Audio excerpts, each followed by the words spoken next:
over the administration, this administration, indefinitely?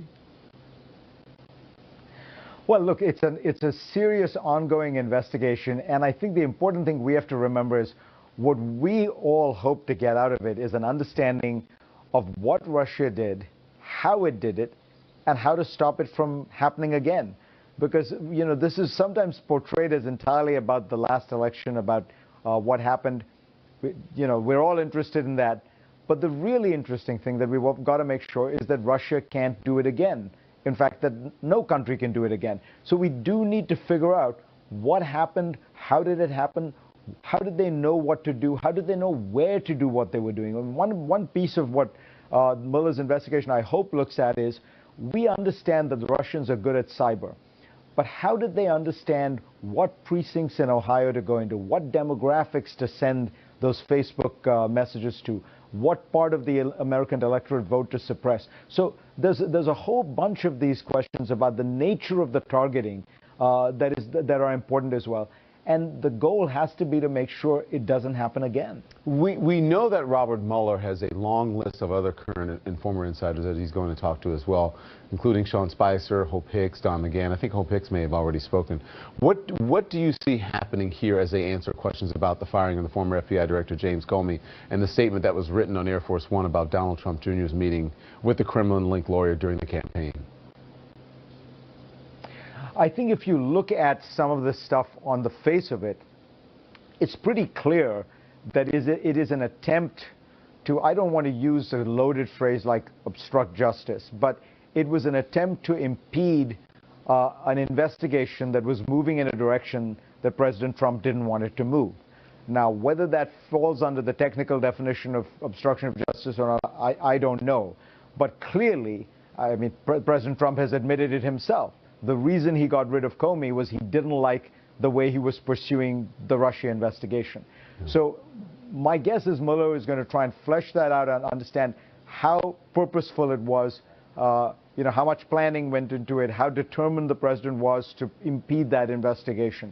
That piece of it, frankly, when I look at what's on the public record, it seems pretty clear. And as I say, the Exhibit A is, of course, Donald Trump's interview with Lester Holt, in which he said, yeah, that's why I got rid of James Comey. Yeah. Look, can we talk about Iran? The president did speak about something which I think does give pause to a lot of Americans. Listen to this, Fareed. We should not take lightly its sinister vision for the future. The regime's two favorite chants are death to America and death to Israel. Was he right to decertify the deal with Iran? No, he is right that Iran has a sinister ideology. He is right that it is a destabilizing country in the region. So was the Soviet Union, so was Mao's China. And yet we found ways to do arms control deals with them, because what you're trying to do is to stabilize one dangerous, very dangerous element of a relationship between adversaries. Iran is not a friend of the United States. That's why we don't want a nuclear-armed Iran. It is precisely because Iran is dangerous, because it has these nefarious intentions, that you want to make sure it doesn't have nuclear weapons. And the deal did that by President Trump's own admission. Iran is abiding by the letter of the deal. By his Secretary of State, Secretary of Defense, and Chairman of the Joint Chiefs admission, Iran is adhering to its obligations. There are other problems. But, you know, just imagine if Vladimir Putin had said, I'm going to abrogate all the arms control treaties I have between the United States and Russia because the United States invaded Iraq, and I thought that was destabilizing. You know, the basis of international order is that when you make a deal on a specific issue, if that issue, if both parties are adhering to their side of the bargain, the deal holds. You can't suddenly say, well, because of something deal. It would be the end of international order if every country were to do what the United States just did. Can you drill down on that more? What are the ramifications of our relationships with other countries with this move, Fareed? Well, let's start with thinking about North Korea. We are clearly trying very hard to get China and South Korea and Japan and North Korea to understand we've got to come up with some agreement, some arrangement where the North Koreans make some concessions on their nuclear program. Perhaps we give them some assurances. That would be an amazing grand bargain. Again, President Trump has talked about it himself. What is the chance we're going to get a deal like that now? Zero. Because what we have just said to the North Koreans is, hey, you could make a deal with the United States and you could have it sealed, signed, delivered. 2 years from now, the United States might just upend the whole deal because we didn't like it, or we didn't like something else you were doing, or we just, had a change in administration and the president decided he wanted to unravel everything that the prior president had done. It sends a terrible signal to North Korea. Think of what it does to every country with which we have an agreement of some kind, because every country can only adhere to their part of the agreement. They're not under obligations to make nice to the United States on everything under the sun. And so I think in a sense, really we have not thought through the international ramifications of this. If every country were to do what the United States just did, there would be no international order. Everyone would be abrogating every agreement they don't like for totally unrelated reasons. It sets a really bad precedent. I want to move on and talk about Senator Bob Corker. You know that interview he did with the Washington Post. He talked about the president's relationship with the Secretary of State, Rex Tillerson, and he said, you cannot publicly castrate your own Secretary of State without giving yourself that binary choice. The tweets, yes, you raise tension in the region, and it's very irresponsible. But it is the first part, the castration of Tillerson, that I am most exercised about. So Corker is the person working closely with the Secretary of State on Iran and what happens with them next. How does this play out? First of all, I have to say, I think we have, in this administration, we have seen the use of more colorful language than anywhere else, like moron, castrate, right, dotard. One has to sort of point out that the rich vocabulary here is kind of fun for all of us observers. Look, it's terrible for Tillerson, but it also signals something I think we've known. There really does not seem to be any desire or impetus toward diplomacy in this administration. You can't have a Secretary of State who's going around trying to negotiate when you undercut him in exactly the way Bob Corker was saying. So you've got to ask yourself, what is Tillerson doing? What is the point of having all these meetings? What is the point of trying to reach out to, to the South Koreans, to the Japanese, signal to the North Koreans that maybe we want to have some kind of diplomatic engagement? None of it is going to go anywhere because Trump undercuts you at every stage. I think there's, again, one of the questions we've always had is why are people who are clearly men of honor, women of honor, competent, have real lives, have had real resumes, why are they putting up with this? Because what's clear with Tillerson is he is now, without any question to my mind, the most ineffective Secretary of State in a generation. Wow. Does he really want to go down with that as his, that written on his tombstone? I mean, I think it might be better to resign as a matter of principle, register, that you think diplomacy is important. It's unclear to me why he continues to, he's going to these foreign capitals. Nobody's paying any attention to him because they know the president doesn't pay any attention to him. Speaking of being diplomatic, there are many who think that the president hasn't been so diplomatic when it comes to Puerto Rico and FEMA after saying that FEMA couldn't stay in Puerto Rico forever. President Trump said this morning, he said, we'll always be with the wonderful people of Puerto Rico. Does it seem like he fails to see these people as Americans? You can't help but come to that conclusion, Don. It took 5 days for any senior official to get to Puerto Rico. Immediately, the minute President Trump started dealing with it, he starts pointing out that they have high debt obligations and things like that, which may or may not be, which is true, but it's like when a house is on fire, you don't start pointing out that there's a mortgage on the house and that that's unaffordable. You save people, you save lives, you show empathy for the people who are being devastated by the natural disaster they're in. And then again, the double standard where there are going to be federal funds, forces, bureaucrats, in various senses, troops in Houston, in Florida, for many, many months, as there were after Katrina. Why is he signaling to Puerto Rico that, we're not going to be able to be here forever, we've got to get out? Why that double standard? And it's, you know, it's sad to say, but obviously there is this fundamental difference. Puerto Ricans are non-voting Americans, and in some sense that seems to make a difference. Maybe there's more to it than just that. But the difference in, you know, if you think about the way the president handled Texas and Florida on the one hand and Puerto Rico on the other, it's pretty telling. Fareed Zakaria, always appreciate it. Thank you. Trump tweeting about Puerto Rico this morning, promising to always be with the people there. Just a few hours later, telling reporters this. Most important on Puerto Rico is their electric plants are essentially gone. Now, they were gone before the hurricane. They were in bankruptcy. They owed $9 billion. I think it was $9 billion. But the plants, as you know, the electric was a disaster. After the storm, even more so. We have to help them get the plants rebuilt. Joining me now is CNN's Leila Santiago in San Juan for us tonight. Leila, hello to you. Tell us what the situation is like in Puerto Rico tonight.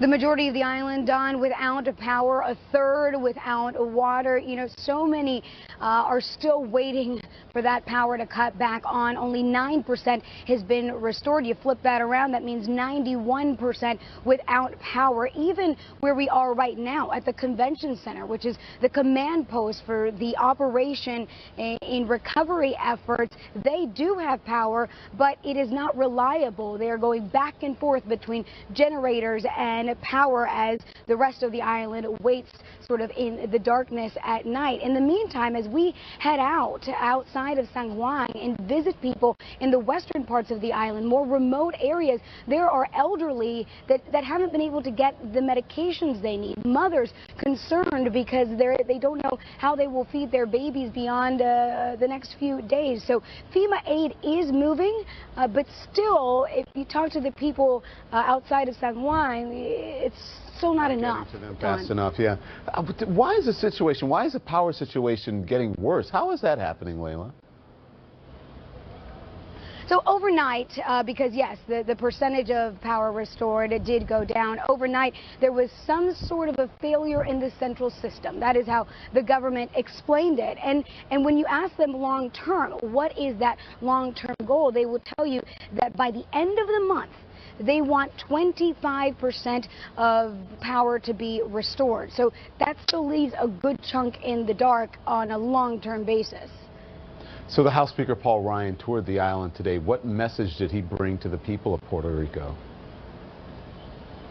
Very interesting words that he chose today, Don. He said this is a humanitarian disaster.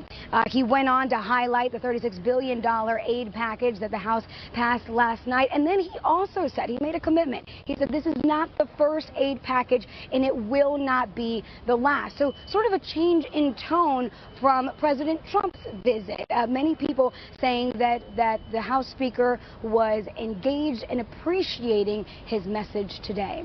Leila Santiago in San Juan for us this evening. Thank you very much, Leila. You bet. Now I want to bring in two men who had the ear of Americans. Sirius XM host Joe Madison. Hi, how are you? And in this corner, syndicated talk radio host Joe Fredericks. Gentlemen, thank you. Thanks for coming in on a Friday. John Fredericks, sorry. John Fredericks. John, you heard what Leila reported about Puerto Rico. The power situation there actually getting worse. President sending mixed signals about his intentions to help those Americans rebuild. Does he understand how dire the situation is? Yeah, Don, I think so. The president has made a tremendous effort with FEMA. You know, we've got over 12,000 U.S. personnel there on the ground. We've got generators coming in. The United States people have donated millions and millions of dollars in many different ways. We got the aid coming in. He's done everything that he can do. But I think what the president pointed out today is some of the problems in Puerto Rico go beyond the Hurricane Maria. They had a grid system that was not upgraded for a very long time. This was a disaster waiting to happen. It's going to take some time. And I think the president also believes in accountability. The government of Puerto Rico has to be accountable to some of the issues that have gone on there, that they have not addressed financially. They have not made the investment. And as far as the mayor of San Juan coming out in her Fidel Castro outfit the other day, blaming Trump for everything under the sun. Look, she's obviously running for governor. She can't get out of the way of any camera in order to get PR for herself. Here's the question with the mayor of San Juan. She's not provided a single solution. If she got on CNN and said, look, these are the 5 things that we have to do. These are the 5 things that we have to do. 5 tangible suggestions that will aid the people of Puerto Rico. 1, 2, 3, 4, 5. Give me these. That would be something else. So all she does is complain in order to make. I don't know what her outfit has to do with it. I don't know how this became a rant about the mayor. Thank you. Kind of offensive, John. Thank you, Don. I mean, how petty can you be when you live on an island, as you just heard someone said, this is a humanitarian disaster, and you're talking about how someone is dressed? When you have people on that island who right now are drinking tainted water, disease is on the rise, and the reality is that I think, and I've said this on the air, and most of my listeners have agreed, that if the United States treated this like, and I'm going to say it, treat it like it's a war. You know how we move troops and material into a country when there is war? We just saw the Vietnam of Ken Burns' piece and how helicopters and troops and material were moved into places there were nothing. This is what you do in Puerto Rico, but you do not pour salt on open wounds, and that's exactly what John just did. John, I mean, there's no electricity. She's wearing a hat. Maybe she can't do her hair. Maybe that's the only clean clothing she has is that outfit. I don't, do you want to take that back about her outfit? I mean, that yes, I will take that back. I will grant you that. But I will say this. She has come on TV over and over and over criticizing President Trump and the Trump administration for what she says is an inadequate response to the humanitarian disaster that's going on in Puerto Rico. She has yet to get a single hold on, John. She's not the only one. There are people there on the ground who are saying the same thing to people who live there, and there are also people who have gone there to help who are saying the same thing about the response, that from what the administration and what the president is saying is complete opposite of what is actually happening on the ground. Why are we worrying about hurting? Wait a minute. Why are we worrying about hurting the feelings of the President of the United States when we're talking about children who don't have food, seniors who don't have medicine? Think about what we're doing up here, men.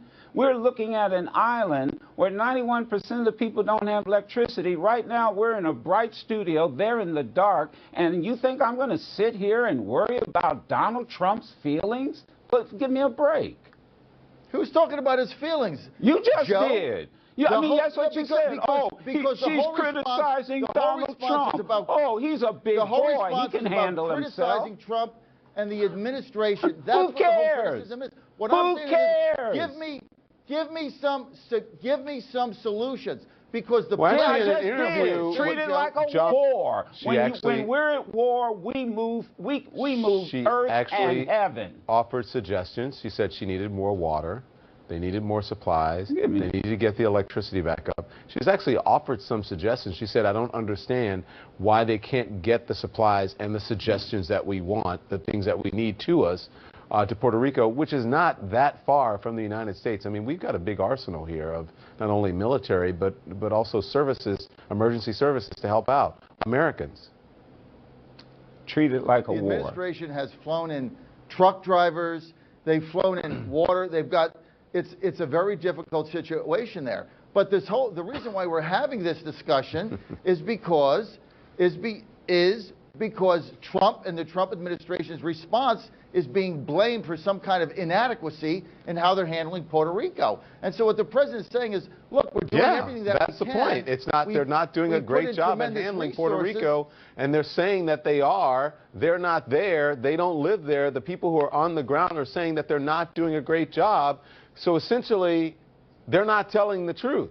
And maybe you don't want to believe that, but I believe the army of correspondents who are there, the army of military people who are there, the army of emergency workers who are there, the tens of thousands of Puerto Ricans who live there and who have fled, who are saying that the relief effort has not been adequate, at least on the part of the Americans. Why wouldn't you believe those people? Why wouldn't you believe tens of thousands of people instead of one person whose reputation is on the line? Of course he's going to defend himself. It's the entire United States response apparatus that is being blamed. We have 12,000 FEMA people there. I mean, we have an army of people there. Maybe we need 20,000. Maybe we need 40,000. Well, maybe we do need 20,000. But it's not like, look, Don, we wouldn't even be having this discussion if really the argument was, okay, what do we have to do in order to make this work, right? What the argument is, the whole premise of tonight's piece is Donald Trump has failed Puerto Rico because he doesn't like Puerto Rico. They're telling That's you what they're saying because they they're need. politicizing it. Well, gentlemen, if I can get in here. Politicizing it is saying, if politicizing is saying that you're not doing a good job. Go on. You're politicizing. I'm not at all. Please let me get a word in just edgewise for a moment here. Look, it's one of the problems you have, in the sense we're talking about words. You know, the President of the United States made a serious mistake when he said we can't be there forever. First of all, no one expects the FEMA to be there forever. What you do in a situation like this is that you give people hope, and the hope is we'll be there for as long as it's necessary. That's what people in a disaster wants to hear. They don't want to hear as if somehow they are a burden. And that's what is coming across. The people of Puerto Rico are not a burden. And again, if this were a hot war, and I'm sorry to keep going by this, we would move heaven and earth. So let's go to war against Mother Nature and what she did, and then worry about the infrastructure after we feed people and save people, but quit bringing up what it was like before the hurricane. That's the most ridiculous argument that we can present. All right, stay with me, both of you. When we come back, the president talking publicly about the deaths last week of 4 American soldiers who were ambushed by ISIS fighters in the African nation of Niger. Back with me now, Joe Madison and John Fredericks. So, John, on October 4th, 4 American troops were ambushed and killed by ISIS-affiliated terrorists in Africa. Here are their names: Staff Sergeant Dustin Wright, Staff Sergeant Jeremiah Johnson, Staff Sergeant Brian Black, and Sergeant LaDavid Johnson. President Trump has spoken or tweeted, hasn't spoken or tweeted one word about their death. Why is Trump silent about the sacrifice of these brave men? Well, he shouldn't be, Don. He should be tweeting about them, and he should be offering the nation some attention to these people. Don, there's a bigger problem here, and the real problem is we have 4 Americans coming home in body bags. We've got a war in Afghanistan that we've been in for now 17 years. The president just reauthorized another 5,000 troops. We have no AUMF, no authorization of military force whatsoever. This thing, people and the president himself have become simply callous to the fact that we're in these perpetual wars that go on forever, and our young men and women come home in body bags, without arms and without legs, and we blow it off. But the president, every time someone comes comes home, the president should be front and center, and understanding that we're in these conflicts all over the globe for no reason, with no authority. More to the point, Joe, and I know you want to weigh in. Since October 4th, when they died, the president has tweeted 87 times. He's tweeted about 22 times about the media or fake news, 10 times about tax reform, 6 times each about Las Vegas and Puerto Rico, 4 times alone about Senator Bob Corker, but not a single tweet about these slain soldiers. And let me tell you, and here's the common thread. Every last one, especially those multiple tweets, it's always when he has been attacked. This man is It's just like Puerto Rico, what I've done. Not what we've done, but what the country has done, but what I've done. I agree, I agree with John. He should do it. I think there's also a problem there, John, with his staff, because it's up to the staff to bring this to his attention. It's up to the people, Department of Defense, the Secretary of whatever state. I mean, it's not only he hasn't said anything, no one in his administration has said anything. Now, I hate to say on this airway that maybe it's because it's Africa, but you know what? And my audience thinks that has a lot to do with it. But the common thread is whenever someone talks about this man, whenever he gets his feelings hurt, He'll be up tonight tweeting us. At the Value Voter Summit today, President Trump talked about patriotism and the flag. Let's listen. We treasure our freedom. We are proud of our history. We support the rule of law and the incredible men and women of law enforcement. We celebrate our heroes, and we salute every American who wears the uniform. We respect our great American flag. It is important to remember that on October 8th, just days after the deaths of these Green Berets with Trump's blessing, that the Vice President staged a walkout from the Indianapolis Colts game over players kneeling during the national anthem. If he feels so strongly about the NFL players, what they're doing during the national anthem, why wouldn't he be talking about the Green Berets killed in action? Because that's certainly saluting the military. Let me go first with this, and that is because, and I'll say this, hashtag, he's a cafeteria patriot. You know, what he does, he picks and chooses that which he thinks it symbolizes patriotism. He's a cafeteria patriot. And the reality is those players who take a knee, high school students who take a knee, they're just as patriotic as the founders of this country who stood up and protested against an entire king and a country. So patriotism comes in all forms. And maybe if he was so patriotic, he would have served when he had an opportunity to defend this flag. John? Joe's got 50% of it right, Joe. I want to get back to your last segment, which I really thought, Joe, you were spot on. But I want you to respond to this point, though. I think. Give me 10 seconds. Just give me 10 seconds. Joe, when you said his staff isn't doing anything to make him honor these men and women, that's because his staff is completely dominated by neocons that perpetuate these wars. So bringing attention to people dying brings attention to the wars. That's really the issue. As far as he's the one that selected them. Yeah, right. Go on. Well, look. We're and he doesn't have a problem. So John, the national anthem and the Green Berets. So why is he obsessed with that? And to Joe's point about what real patriotism is, it's not wrapping yourself in the flag. And as a matter of fact, you're not supposed to wrap yourself in the flag. Well, if you get to the football players, look, my family and I were going to the Washington Redskins game in Landover, Maryland on Sunday, right? I want to enjoy the football game with my family. My 13-year-old is going. We're fired up. We're football fans. We're not kneeling during the football game. They're actually playing football. I tell you what, we are going to, my family and everybody else in that stadium in Washington, in Landover, Maryland, is going to stand up for the national anthem. We're going to take off our Redskins. No, they won't, because if I'm there, I'm not going to stand. The fans are going to stand up, and they're going to. No, they won't. Everybody's not going to. Hey, look, I'm from Washington. Joe, I tell you what, I guarantee you, everybody is not going to stand. You are so out of touch with this.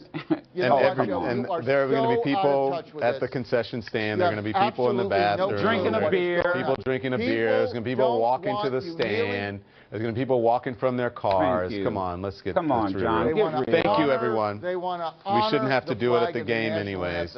We shouldn't have to do it at the game. It's not a military event. You know what? You guys are so far off. When we come back, new developments in the investigation to the shooting. Police again revising the timeline of the October 1st massacre. Young, good evening to you. Why are officials once again changing the timeline of when the shots were first actually fired? Well, what the investigators are saying and what the sheriff is saying is he's thinking of it more as correcting the timeline. The last time we spoke to the sheriff, the last news conference he had before today, he said that the security guard at Mandalay Bay had been shot at 9:59 p.m. and then there was a 6-minute gap. Then the mass shooting happened. Well, 9:59, according to the sheriff today, that still stands. But here's what has changed, the circumstances.